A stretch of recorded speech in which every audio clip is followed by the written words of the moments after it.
sudah ada 4 pejabat Pemkov ya Pak ya, dari eselon 2, 3, dan 4 yang dicopot. Apakah rencana lelang jabatan itu akan dilaksanakan Pak untuk memperbaiki kinerja tadi birokrasi? waktu rapat dengan Pak Gubernur menginginkan mulai dilelang jabatan mulai dari lurah dan camat.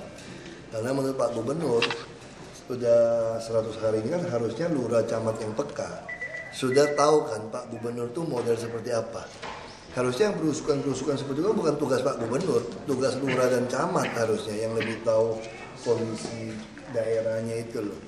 Jadi itu yang kita akan lakukan dalam waktu dekat ini untuk lelang lurah dan camat. Siapa dulu Pak? Enggak, masih suaranya TV. Siapa dulu Pak? Udah ada target belum? Lurah mana atau camat mana? Semua akan dites. Mereka akan mengajukan apa. Jadi yang masih bisa dipertahankan ya akan dipertahankan. Yang sudah tidak sesuai akan diganti pasti nanti hasilnya. Kapan proses semuanya? BKD yang akan siapkan. Tapi dalam waktu dekat ini akan mulai jalan. Artinya akan ada perubahan pergantian besar-besaran ya Pak ya? Tergantung kalau ternyata lurah camat yang dikasih kesempatan kemarin dapat pengarahan berapa kali dari Pak Gubernur bisa mengerti maunya gubernur dan di lapangan bisa buktikan ya dia tidak diganti. Jadi tidak akan terjadi penggantian besar-besaran kalau ternyata hampir mayoritasnya bisa baik gitu. Bapak mengenai rusun Cengkareng ini kan peruntukannya kan buat yang dinas kebersihan. Tapi selama ini kan istilahnya masih terbengkelai dan kita ambil alih. Beberapa, ya kita akan ambil alih dinas perumahan dan kita akan peruntukkan untuk warga khususnya Waduk Pluit yang mau pindah. Nah, Waduk Pluit yang mau pindah sana baru kita buat lagi di Muara Baru. Muara Baru juga dalam waktu dekat Pak Gubernur akan mulai undi karena 400 unit sudah selesai. Tapi kan kemarin di jara lah ya, oknum-oknum yang tidak bisa tanggung jawab itu. Ya kita akan minta CSR perbaiki lalu undi siapa yang nempati di sana. Pak, terkait yang kepala UPT di Rusun Marunda itu tuh Pak, selain memang jadi diganti digeser cepat dari dinas perumahan, ada ini nggak Pak? Kan mungkin ada terindikasi korupsi atau bagaimana itu? Ya kalau itu nanti urusan aparat yang berwenang. Kalau ini sampai ke situ. Kan itu tugas kewenangan untuk mengusut adanya dugaan kong kali kong itu kan saat ini lagi ditangani oleh Dirjen. Anda kasih waktu berapa lama? Saya biasanya cepat, inspektor juga cepat. Nggak sampai sebulan juga udah dapat laporan nanti. Bapak ngasih waktunya segitu 1 bulan itu untuk kemudian saya tidak ngomong, mereka udah tahu. Tapi mereka kita cepat. Karena itu ini kan Pak, ada kemungkinan ada oknum di dinas nggak Pak yang kemudian kita tidak tahu. Jadi saya cuma bilang kalau memang sampai di dinas perumahan itu harus kita geser setengah pun kita akan lakukan. Kemudian itu ada sekitar 17.000 warga yang ada di Waduk Pluit. Itu kira-kira mencukupi nggak Pak untuk yang ada di Rusun Marunda? Langsung pasti tidak cukup. Makanya kita kan tidak pindahkan semua. Kita hanya ngambil yang bahaya, yang rumahnya dari kayu. Kalau rumah permanen kan kita tidak ganggu. Kita yang rumah-rumah kayu kita takut roboh kan kalau ada pengerukan. Nah rumah-rumah kayu paling hanya berapa gitu. Kemudian untuk sisanya bagaimana Pak? Sisanya tentu kita lihat kalau kita ada uang kita akan beli tanah lagi di Muara Baru atau di Waduk Pluitnya sendiri. Kita bisa yang hijaunya kita ganti di Marunda. Nah kita lihat kan orang lebih suka ke Marunda atau suka tetap di Muara Baru. Karena kan banyak juga yang sewa di sana kan tidak punya pekerjaan yang tetap. Sedangkan di Marunda itu ada pelabuhan baru, ada kawasan industri yang mau dibangun KBN. Nanti jam 11 nih udah tunggu, saya mau rapat dengan direksi KBN. Jadi para direksi akan lebih senang menerima orang kerja di rumah susun Marunda. Kenapa? Kalau dia ada apa-apa di perusahaan, kami jamin kami juga usir mereka. Jadi ada garansi dari kami. Jadi jangan lagi dibalik. Bangun kawasan industri, pelabuhan, yang datang orang luar. Lalu harus menyediakan rumah buat mereka. Mereka mulai sewa-sewa kos-kosan yang... Nah Pak Gubernur, intinya seperti itu. Pak Gubernur mau usahakan. Orang Jakarta yang tidak punya kerjaan itu punya kerjaan, punya rumah yang layak dulu. Nah orang yang masih belum datang Jakarta, kalau ini sudah ditempati dari orang-orang ini, mereka tidak ada lowongan bisa pulang selama kawasan kumuh kita hilangkan. Tapi kita bisa berikan punishment Pak, ke swasta kalau kaitannya dengan itu.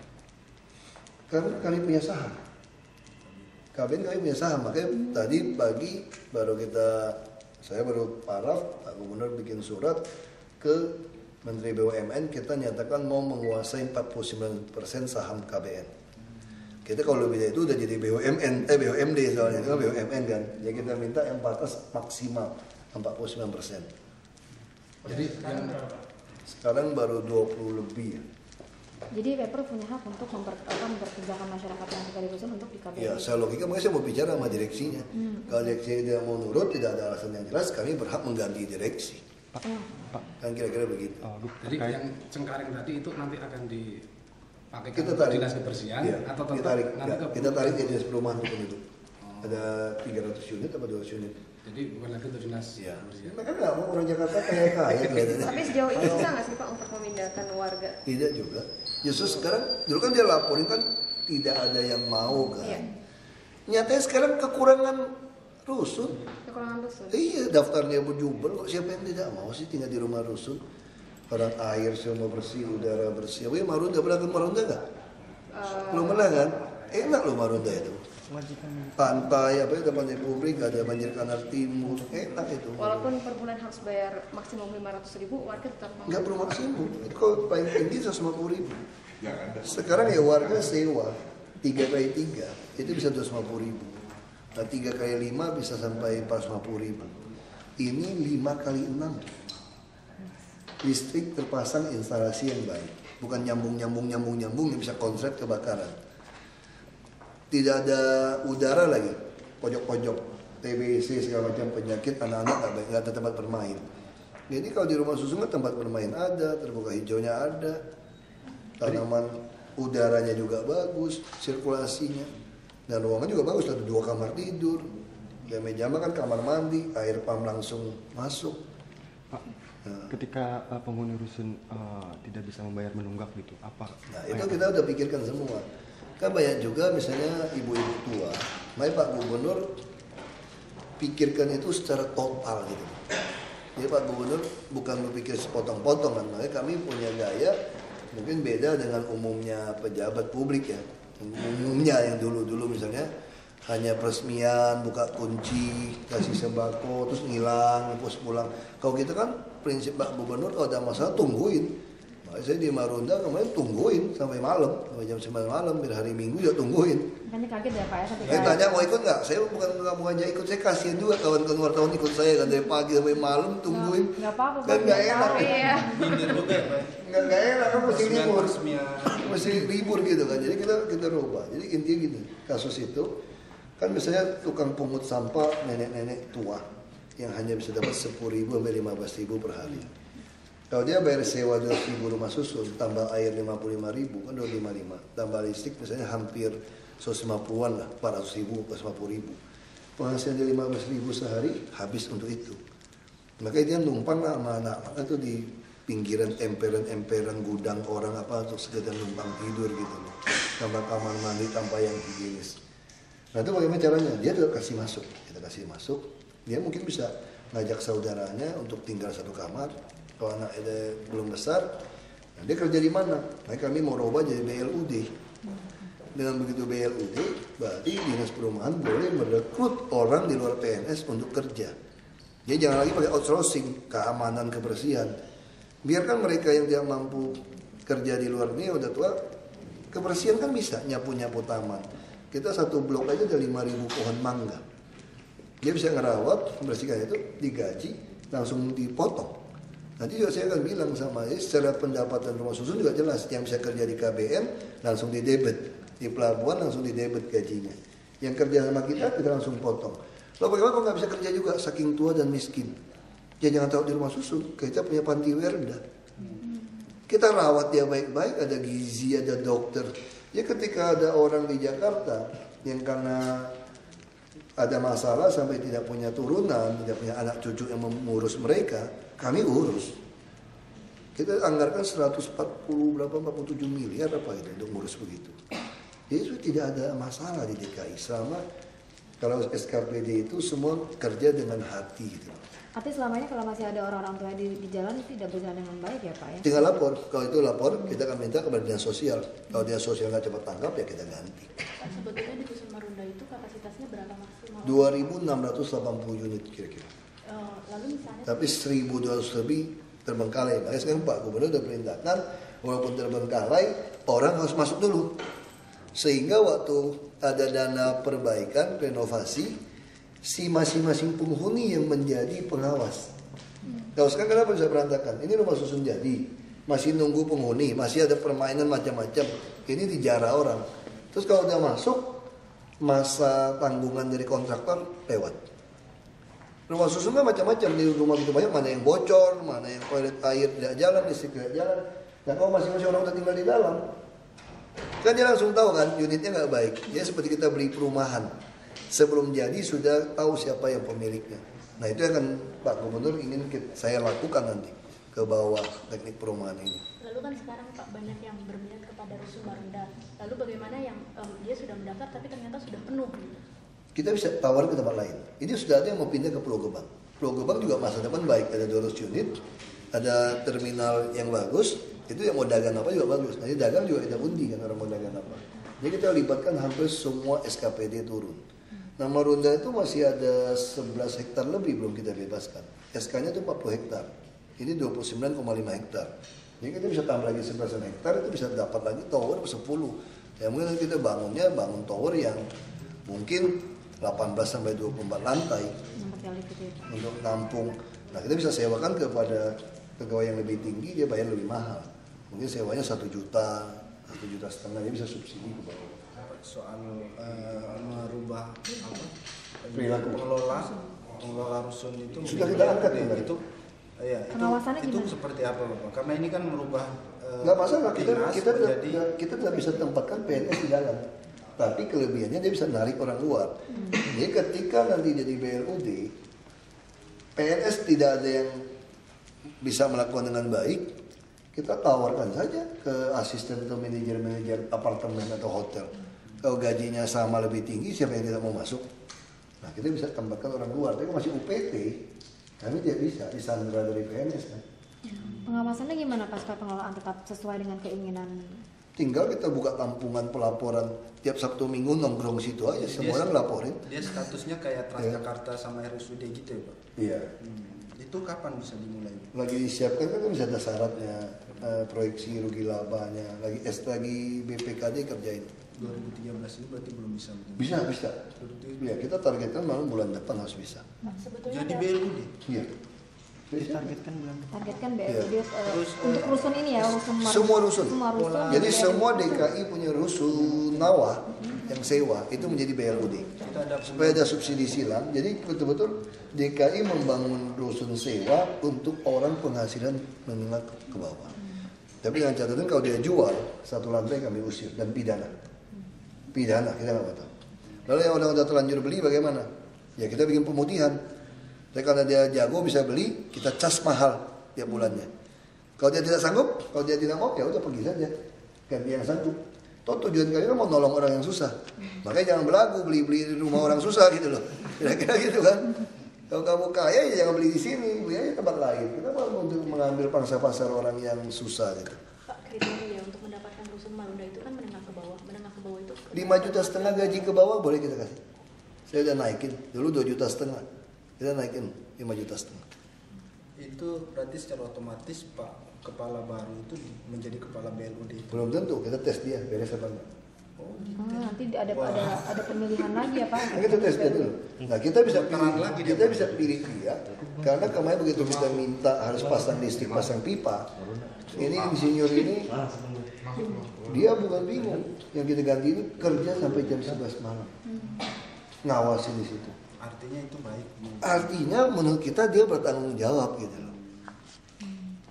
Minimal dia punya hati kan untuk mau sampai jam 11 malam untuk beresin pipa air, listrik dari sipil dia memang dari dalam perumahan. Untuk penolakan warga di Lebak Bulus soal kereta layang itu gimana Pak? Nah, itu urusan PT MRT lah. Kita tunggu PT MRT aja, kalau dia nggak bisa beres itu kita nggak bisa terus MRT kita. Kalau Rencananya mau ke depan gimana mau kalau mendarat nggak di bisa mana? terus? Kita perkuat bus rapid transit. Oh, rencana B-nya ibaratnya. Ya kan kita begitu jaringannya semua masuk kan bus rapid transit udah banyak tiap 2 menit. Kalau di Cina mengalahkan angkutan MRT loh, kapasitasnya lebih cepat ini kan, tinggal nambah bus Sampai tiap 2 menit, terus semua yang Kopami, Kopaja, Metro Mini kecil-kecil dia integrasi ke dalam. Semua jaringan jalan di Jakarta sudah ada bus. Tinggal kita beli lagi 1000 lebih tempat untuk parkir para kendaraan bermotor. Nah, di bawahnya ada pusat jajan berada. Nah, Pak Gubernur sudah inginkan itu. Pak, pengawasan terhadap yang integrasi bus ini Pak, pengawasan terhadap supir Kopaja yang diintegrasikan. Nanti Kalau keluar dari jalur busway dia mengambil penumpang di luar itu gimana? Kan dia masih boleh keluar. Oke. Kan nanti akan terjadi kalau dia macet, kan penawaran menciptakan permintaan kan, istilahnya supply creates demand kan. Begitu teorinya ini jalan kalau dia maksa di sini, pasti dia akan tidak ada yang mau naik. Dan daya beli orang Jakarta sudah mampu naik 5.000 pakai AC enak. Kamu mau nggak belinya naik 2.000 ugal-ugalan? Dibandingkan naik 5.000 ada jalur busway yang cepat. Dan boleh naik Transjakarta gratis lagi. Begitu kamu masuk dari situ. Jadi lama-lama kamu kan pindah kan. Sehingga si perusahaannya kan mikir, daripada saya teruskan beli bus untuk yang 2.000 tidak dibiayain bank, saya lebih beli bus yang model 5.000 yang seperti feeder. Nah kalau itu terjadi, tinggal kita kasih lagi satu aturan, semua bus yang masuk sini gaji sopirnya mesti minimal bisa 2 kali UMP. Nah tapi syaratnya untuk dapat gaji itu Anda harus dapat sertifikat dari Polda di lantasnya. Ini lama-lama sopirnya akan mulai integrasi ke sini. Dan ini lama-lama akan hilang. Lah kalau ini sudah cukup, kami akan stop izin-izinnya semua yang sudah tidak layak. Kalau sekarang kita stop, kenapa yang tidak layak ini masih bisa berjalan? Karena memang warga DKI masih butuh mereka. Sebab yang bagusnya nggak pernah cukup.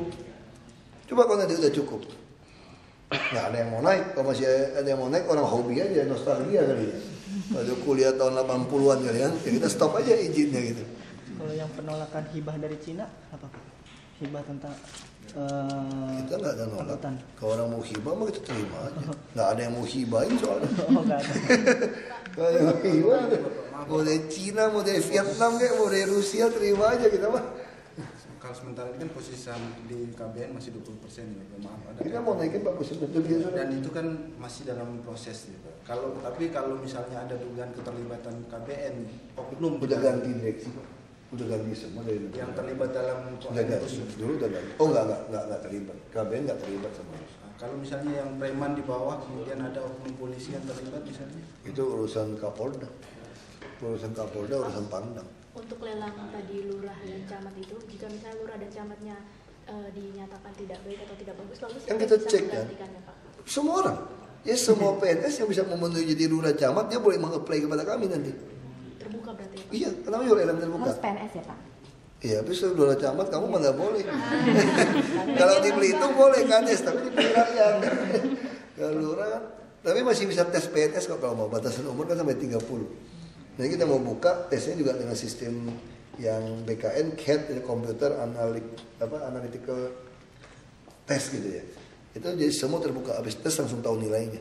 Jadi yang tertarik masuk jadi PNS DKI kita buka. Jadi semua bisa. Katanya masih kurang ini tuh Pak, karena setingkat pegawai kelurahan masih. Kenapa tidak sampai ke eselon 2 yang seperti Bapak tawarkan? Karena sekarang yang front ke depan itu kan memang lurah sama camat. Itu dulu yang dimulai. Yang langsung dengan rakyat. Yang selama ini Pak Gubernur punya strategi. Pak Gubernur berusaha mendidik, mengajar sebetulnya. Bahwa ini tuh tugas lurah sama camat. Kalau wali kota nggak mungkin berusukan sampai tahu semua titik sampai menyeluruh kan. Nah Pak Gubernur udah kasih contoh nih. Cara-cara turun ke lapangan. Nah kalau lurah camat yang cerdas, yang baik. Dia udah langsung tahu nih. Dengan tulis saya akan lakukan seperti ini. Gitu. Sampai mengaudit seperti ini. Mana PKR, mana yang diurus. Nah jadi Pak Gubernur pengen cepat. Daripada kita bentuk eselon, dia mesti perintah bawah. Ini Pak Gubernur pengen langsung cloning Pak Jokowi baru di lurahnya gitu. Jadi dia terus kelurahan kan. Ya kelurahan juga masih cloning ke RW RT lagi. Kita masih per RT sebetulnya. Nah, yang kita bisa sentuh kan cuma sama lurah.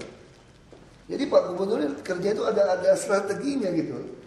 Cuma kan beliau kan kadang-kadang ngomongnya kayaknya orang pikir nggak bisa ngomong. Beliau orang ya beda sama saya lah. Saya terlalu baik ngomong.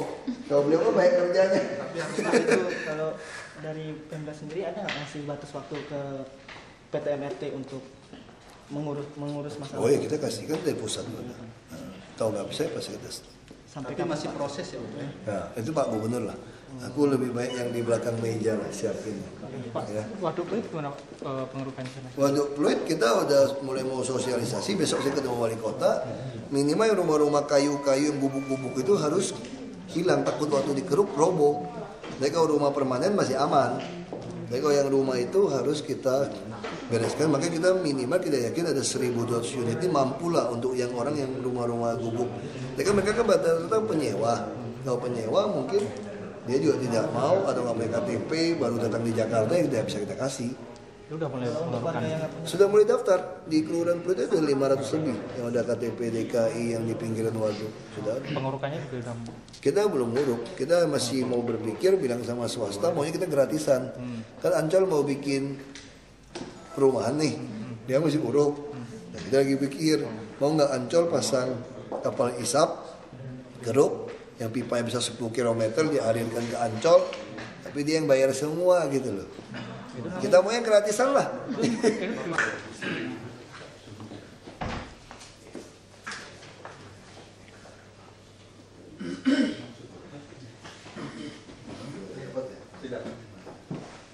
Pak Wagub, saya mantan dubes di Korea, sekarang menjadi ketua Asosiasi Persahabatan Indonesia Korea.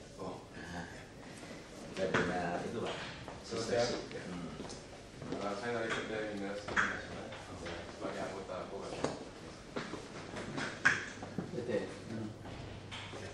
Sudah bisa bahasa Indonesia semua ya. Bisa tahu.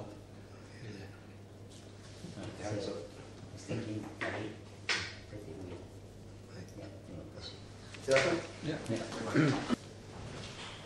Ambassador Pak ya. David. Ya. Ya. Ya. Yono. Ya. Ini seperti Orang bahasa Jawa. Namanya Sugiono. Terima kasih Pak. Mungkin silakan Pak kalau boleh saya sampaikan.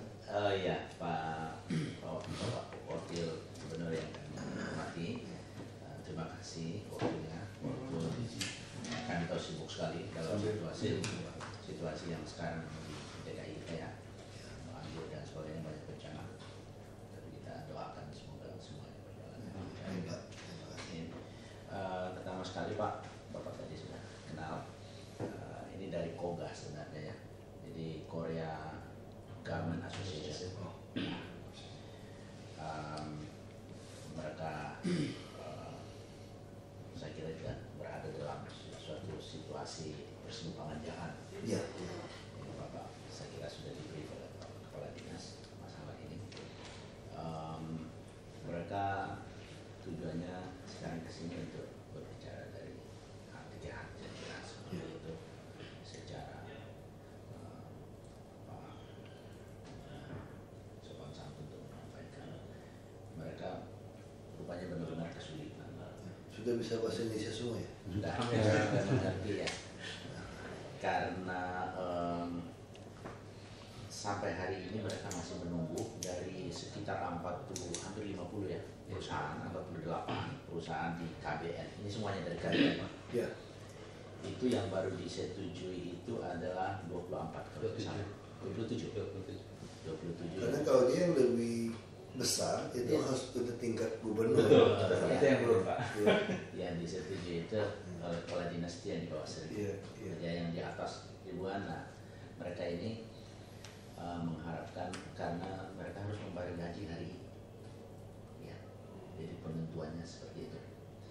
Yang kemudian tentu mereka mengharapkan Pak Gubernur jalan. Hari ini nih, masanya bukan tangan-tangan saya nih. Nggak bisa on behalf gitu ya. Nggak bisa tuh Pak, nggak laku Pak. Iya Pak. Tapi itu nanti mereka akan jelaskan Pak. Mereka sangat berterima kasih bahwa 27 itu sudah disetujui dari anggota KOGA ini. Namun ada satu hal di sana Pak yang mereka masih ingin menyampaikan secara dari hati ke hati. Ada perbedaan antara KHL dengan tripartite agreement di antara manajemen mereka dengan pekerjanya. Jadi mereka mencapai suatu angka dengan pekerjanya itu adalah 1,8 04 397. Itu angka yang KHL kan? Bukan Pak. Yang di partai. Oh, di partai. Ya. Oke. Saya kira itu udah cukup oke sih sebetulnya. Iya sebenarnya Pak. Itu yang mereka. Mungkin saya sambung Pak ya. Ini kan saya lapor Pak Gubernur. Iya Pak. Itu yang saya katakan. Ini ada persoalan. Sebetulnya buruh kita itu kenapa nuntut 2 juta lebih? Karena KHL kita kalau kita hitung secara proyeksi memang jatuh tuh kira-kira 2 juta 25 ribu itulah yang pas penghasilan tidak kena pajak. Tetapi kan banyak juga industri garment kan tidak bisa. Garment kan memang agak beda, seperti Tambora kecil-kecil juga ada kesulitan. Beda dengan industri otomotif atau yang perbankan atau apa. Nah kita mengerti. Tapi satu pihak kalau tidak cukup hidup bagaimana? KHL sudah tentukan. Makanya disitulah saya akan tetap terima. Ada persoalan di kita, jarak kerja sama perumahan untuk pegawai itu yang menaikkan dia punya KHL, cost di situ.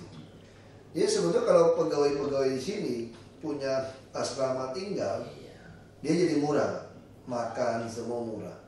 Tapi kan tidak mungkin minta perusahaan membuat ini.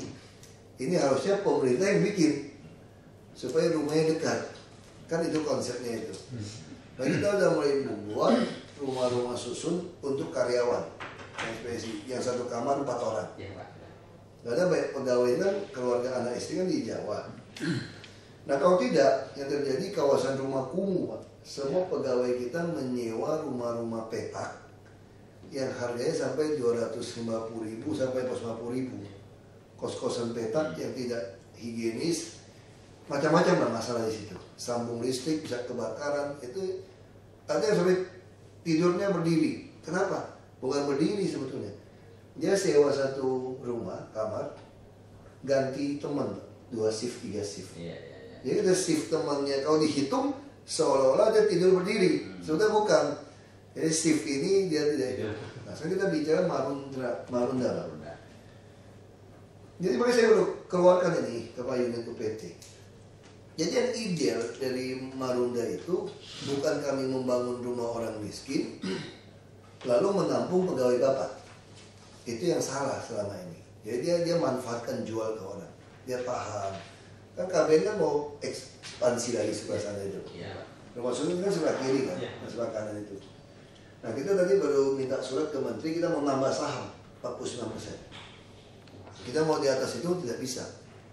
Jadi KBN kita mau kuasai, mau 70% tidak boleh karena ini BUMN. Ya kami 20% kami mau naikkan jadi 49. Supaya kita bisa bikin bisnis like lah soal KBN. Sudah ada pelabuhannya sendiri yang PT KCN. Nah ini masih dispute. Nanti kita mau diskusikan juga. Itu juga kalau itu buka butuh 2.500an pegawai. Nanti yang di blok yang ini kalau buka jadi cake kalau saya ekonomi khusus juga sama karyawan. Makanya rumah saya, rumah kami yang 2.680 unit itu yang dipermainkan dari orang-orang perumahan. Mereka menanti orang-orang ini untuk masuk supaya sewa rumahnya. Itu saya sinyalin seperti itu. Nah sekarang saya mau balik, saya mau bersama asosiasi. Kita mau pindahkan orang-orang yang tinggal di kawasan kumuh di Jakarta Pusat. Ada pegawai pabrik, ada buruh, rumah-rumah yang sudah sempit. Kami mau pindahkan ke Marunda, rumah susun.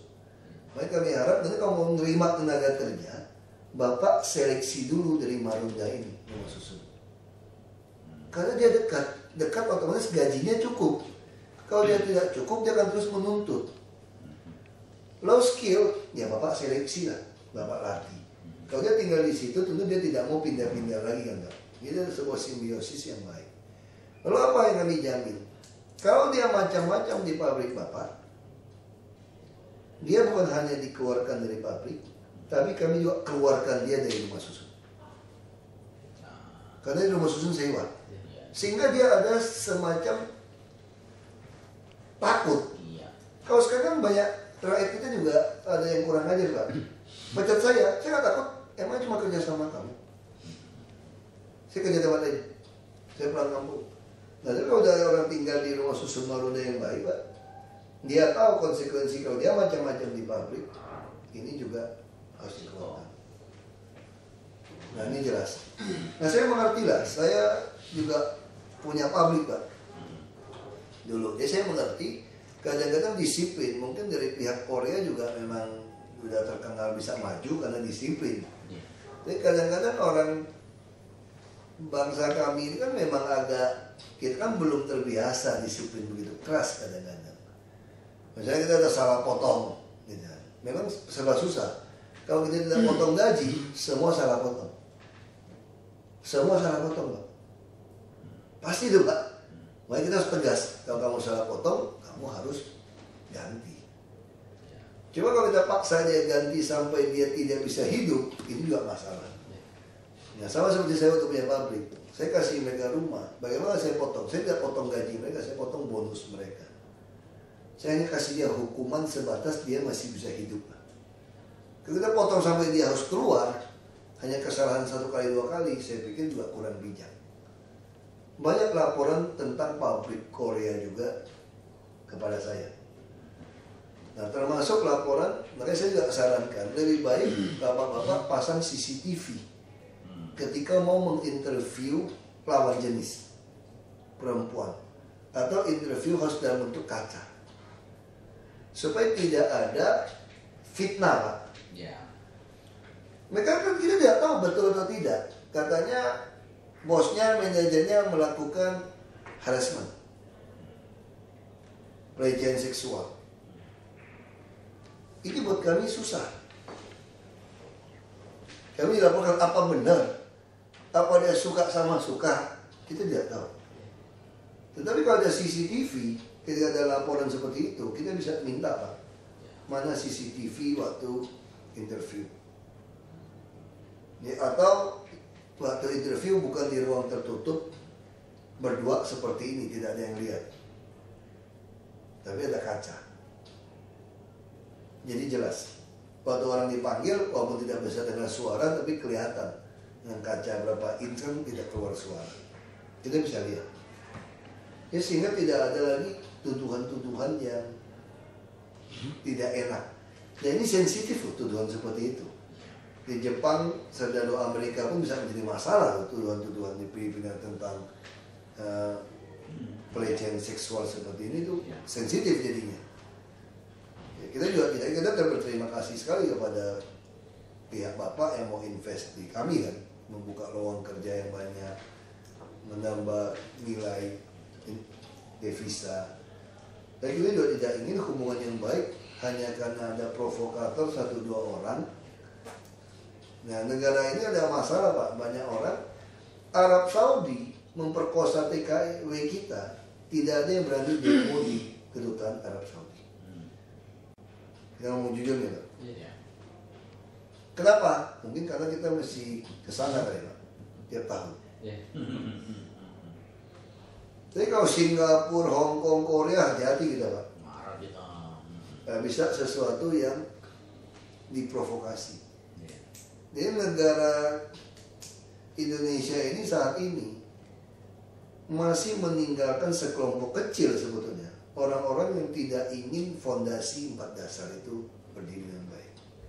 Terus menggoyang Pancasila, Undang-Undang 45, Negara Kesatuan Indonesia sama Negara Tunggal Ika itu. Masih terjadi, Pak, faktanya di lapangan, Pak. Nah, ini kita juga perlu antisipasi, Pak. Saya kira pengusaha kita tentu ingin keluar uang sekecil mungkin, dapatkan keuntungan sebesar mungkin. Dan tidak ada perusahaan yang mau bangkrut, Pak. Kita usaha maunya berkepanjangan. Nah, inilah yang kita juga tidak ingin terlalu banyak outsourcing juga, Pak. Yang hanya tipu menipu, puter-puter. Nah, ini yang makanya kita mau bantu. Dulu saya juga mendengar bahwa KBN di-manage dengan sangat buruk, sehingga biaya terlalu high cost, segala macam manage itu terjadi. Makanya itu yang membuat saya putuskan sama Pak Gubernur mau membeli saham mereka supaya bisa kami kontrol. Kami ingin iklim usaha itu Bapak untung. Kalau Bapak semakin untung, akan makin banyak lagi orang datang. Orang kami juga tertolong. Jadi kami juga berharap orang kami juga jangan diperas seperti budak juga gitu, Pak. Nah, kita saling bantu. Mana yang tidak bisa, ya kami bantu. Makanya kita berpikir mau mengekspansi perumahan rumah susun di sana. Dan kita harapkan orang-orang kerja di KBN adalah tinggalnya di rumah susun ini. Terima kasih. Terima kasih. boleh saya kata Iya. panggil Pak Ahok? Iya, bebas. Saya dengar itu dari cenderung itu, dari populer itu Pak Ahok gitu. Ini masih saya itu dari Koga dan saya sebagai juru bicaranya. Mungkin saya dipilih karena mungkin bahasa Indonesia saya relatif lebih halus. Jadi saya itu mewakilkan itu Koga. Sangat terima kasih Pak, Bapak terima kami gitu. Jadi tadi itu Pak Tamnen sudah itu menyampaikan itu tujuan kunjungan kami itu. Dan terima kasih Bapak itu penjelasan dan arahan Bapak kami itu. Terima kasih. Jadi memang itu Pak Ahok sudah tahu situasi dan kondisi gitu. Dan kami juga mengerti tentang kebijakan upah hari itu dari hari itu Pak. Dan selama ini kami katakan yang itu anggota KUGA, program KUGA selalu menghormati peraturan-peraturan yang ada gitu. Memang kami yang tahun ini kami hampir rata-rata itu mengajukan surat permohonan penangguhan upah karena itu memang kondisi kami itu sangat merasa krisis dan itu kesulitan, maka mohon itu kebijakan. Ya itu memang ada peraturannya Pak, ya, betul, untuk Pak. ajukan, tidak masalah itu. Ya betul Pak. Itu memang haknya perusahaan untuk mengajukan, boleh ajukan itu. Ya, jadi memang sebagian sudah terima izin Pak dan sebagian belum. Jadi kami datang hari ini, tolong itu bantu, mohon itu segera memutuskan karena sebentar ya. Kalau perusahaan kami hari ini tanggal kajian Pak, dan yang lain ada yang tanggal 5, ada yang tanggal 10 gitu. Jadi masih ada kebingungan gitu. Ya, itu yang pertama. Saya akan bicara sama gubernur nanti. Ya. Terus kedua, itu dalam pertimbangan itu atas itu permohonan pengajuan itu upah minimum, penangguhan upah minimum, itu kami mengalami dan itu mendengar ada yang bisa, ada yang tidak gitu. Tapi itu patokannya kami yang sangat kurang jelas gitu. Karena ini rata-rata semua perusahaan yang telah mengajukan mereka telah berhasil sepakatan dengan karyawan. Jadi kami akan. Ini juga sudah ada kesepakatan kan? Iya. KBN setahu saya semua sudah ada kesepakatan KBN. Betul Pak. Kalau ada ketemu sudah ada. Saya sudah ada laporannya itu. Ya betul Pak.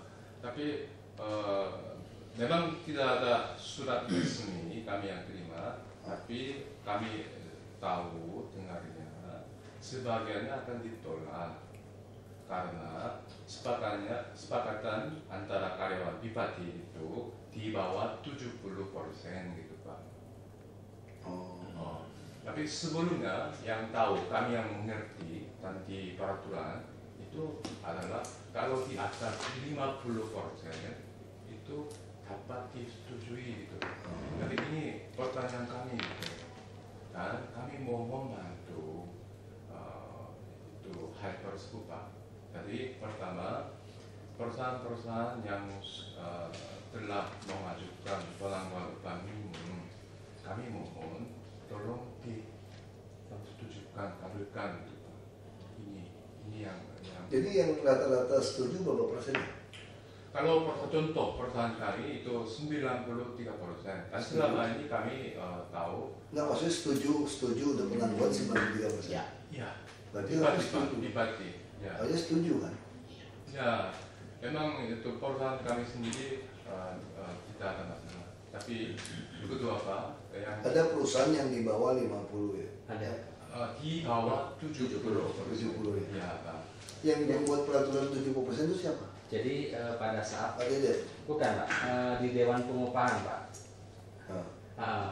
Jadi itu didorong karena pada saat kami audiensi dengan Bapak yang waktu pertama itu kan mendengar bahwa kita laporan kita sudah bisa sampai ada yang 80 sampai 90%.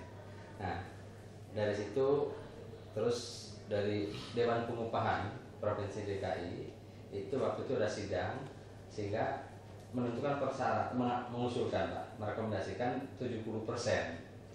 Kalau 70% itu bisa sehingga dari dinas itu memang agak sulit karena mereka ada prosedur dari serikat yang setiap harinya tuh ada di sana Pak. dari serikat-serikat itu selalu ke sana. Paksa terus. Ya. Oh, itu. Jadi serikat-serikat yang pakai yang Betul. merah-merah itu. Iya.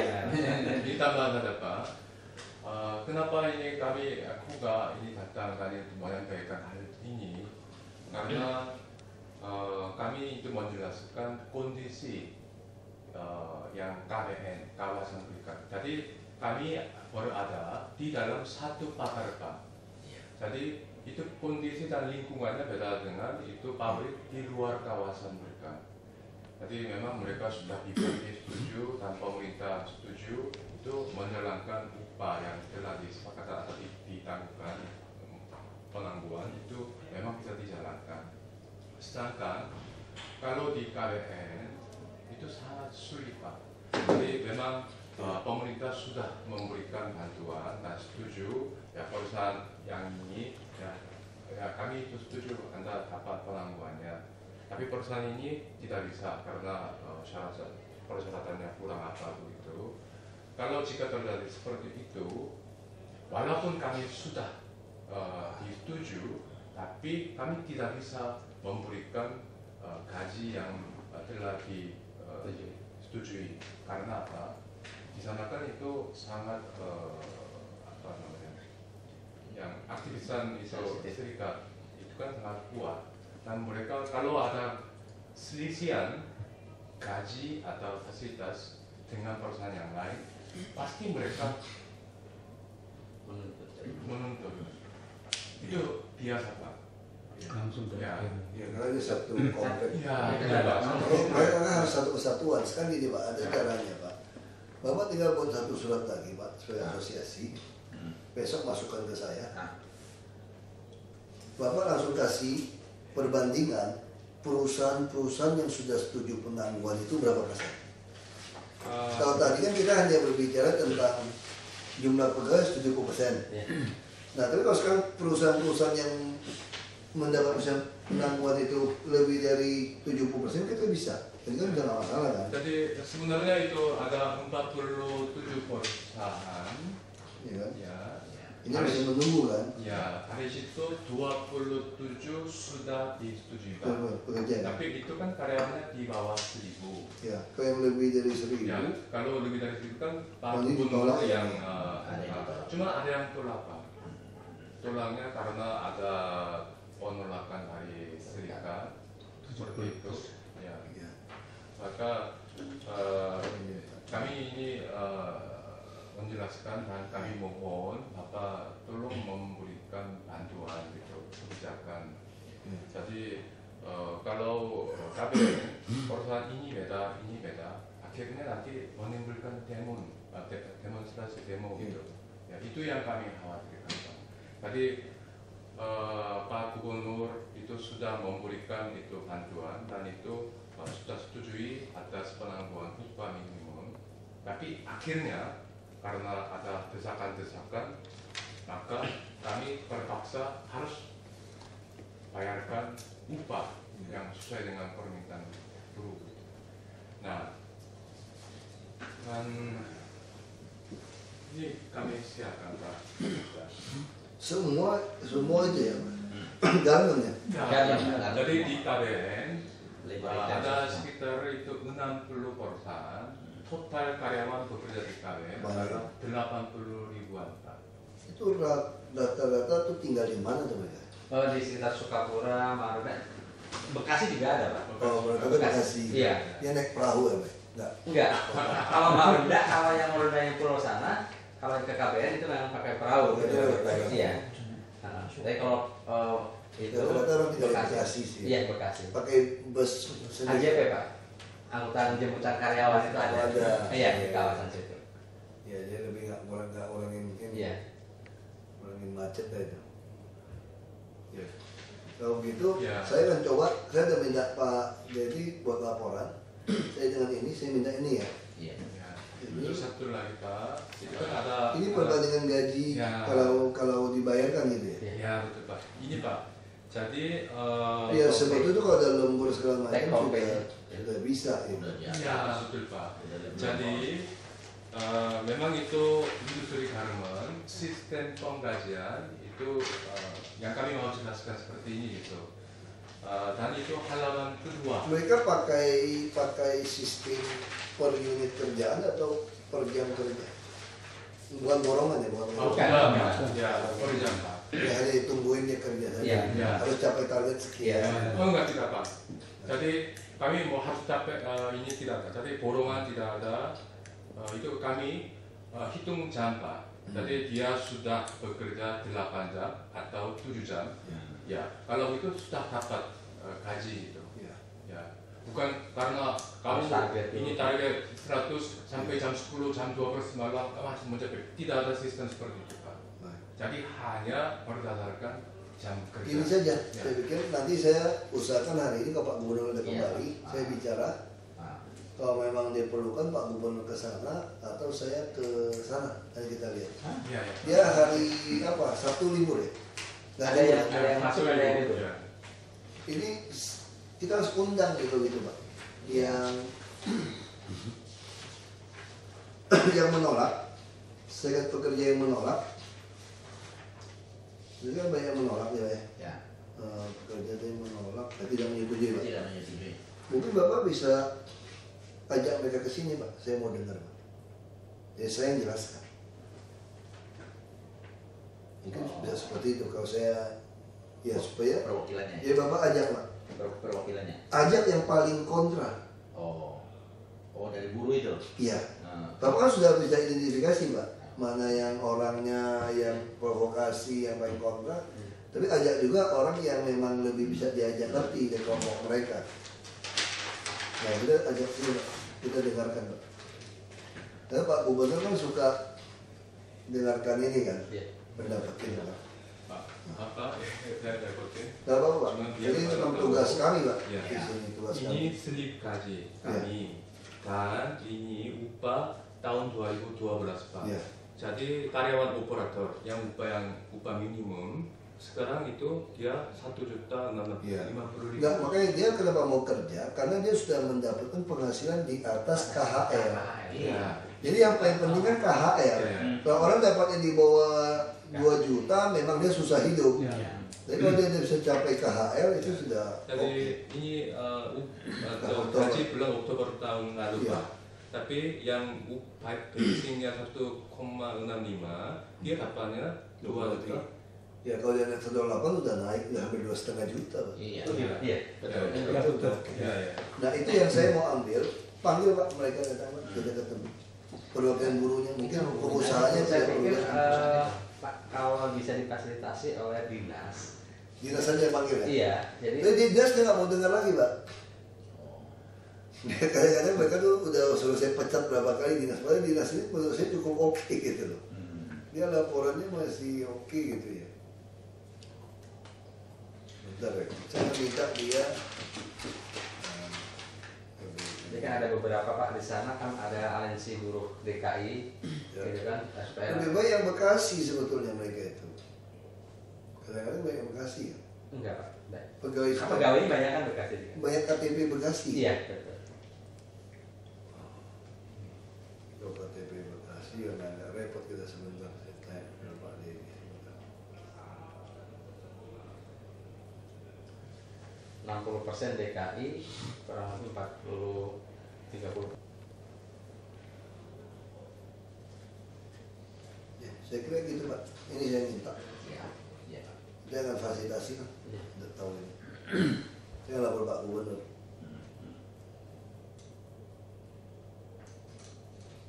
Itu udah ada datanya soalnya mana yang tolak, yang menyetujui gitu. Nggak aktif lagi.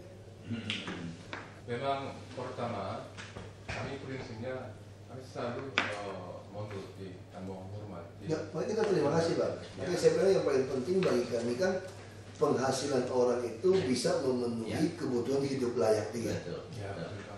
Kan itu yang paling penting. Nah, dengan melihat slip gaji ada tunjangan ini, artinya ini sudah melampaui kebutuhan hidup layak seseorang. Gitu Pak. Jangan Pak juga mau naikkan, Pak. Dia udah melebihi. Waktu gajinya Nah, kalau dia mau tuntut itu dasar udah sekian, artinya dia tidak punya alasan. Sebenarnya buruh minta naikkan UMP ini dalam rangka karena KHR tidak mencapai. Jadi kita tidak berdebat soal inflasi soal apa, kita berdebat soal kebutuhan hidup layak. Nah, kalau dia penghasilan total take home pay bisa memenuhi kebutuhan hidup layak, artinya sudah bisa kita terima. Tapi kalau total ini dibawa ke kebutuhan hidup layak, mungkin saya akan minta Bapak naikkan. Seperti itu. Ya, dan itu halaman kedua kami mohon Pak ini perbandingan upah Pak. Ya, dengan Vietnam. Ya, jadi sekarang ini perbandingan Indonesia, 3 daerah, Jakarta, Bekasi, dan Purwakarta, dan Vietnam.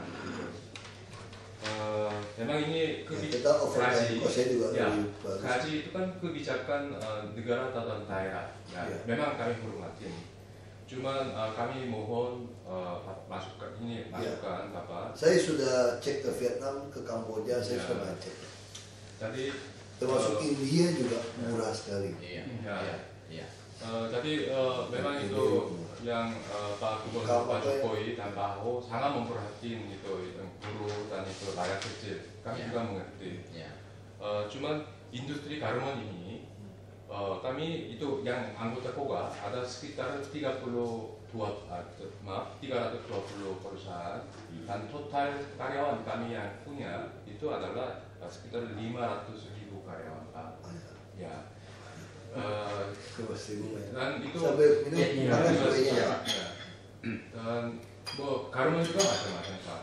Jadi begitu ada keputusan UMP itu asosiasi Apindo mereka sudah setuju ya. Kami juga tahu karena kalau upah naik mereka juga solusinya menaikkan harga barang. Jadi mereka sudah punya solusi. Itu ngurangin karyawan. Ya.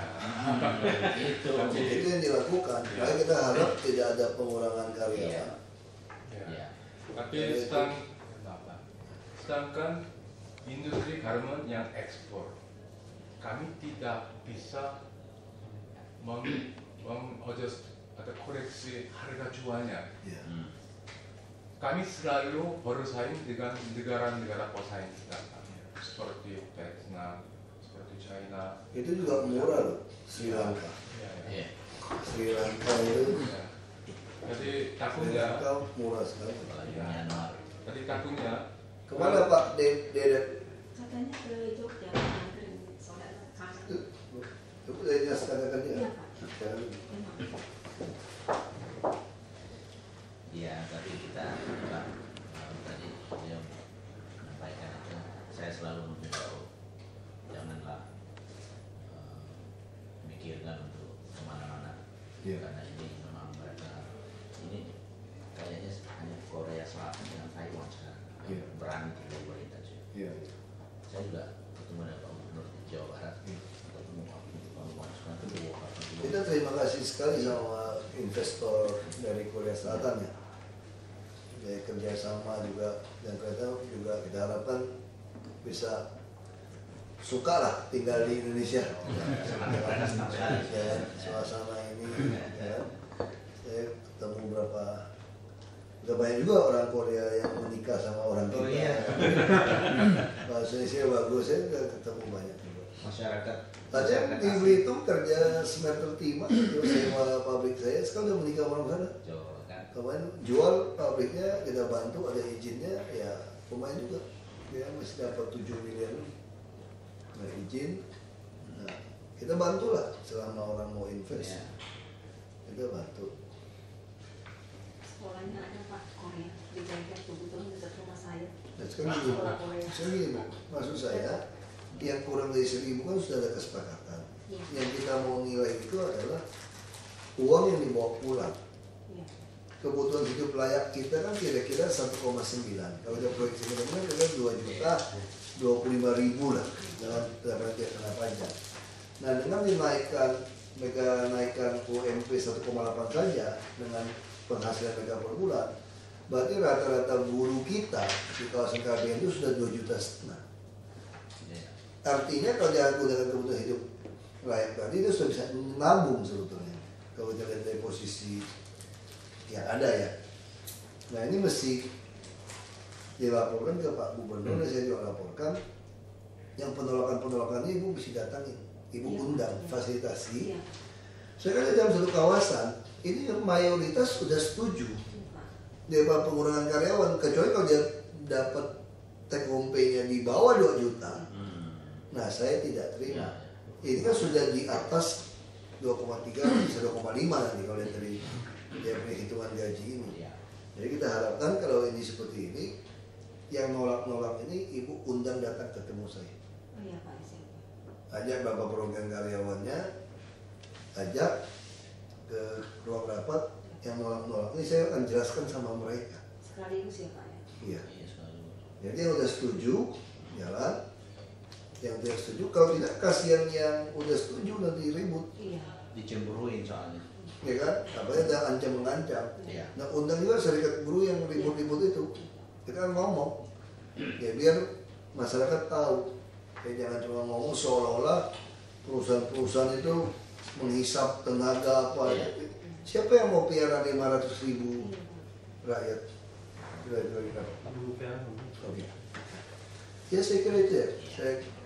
Saya agak cepat. Saya coba usahakan besok. Itu ada nomor handphone saya tadi. Nah SMS saja. Pilih saja yang mana. Mungkin yang lebih baik yang kalau Telkomsel agak penuh itu. Ya, Bapak bisa. Saya ada nomor Pemda Pak. Bapak bisa selesaikan lah secara baik-baik. Jangan sampai Bapak rugi, orang investasi semua orang mau untung kan. Tapi juga jangan sampai rakyat juga rugi. Jadi tidak ketemu Bapak pergi, kami juga rugi. Jadi bersama-sama kita rugi. Ya kan?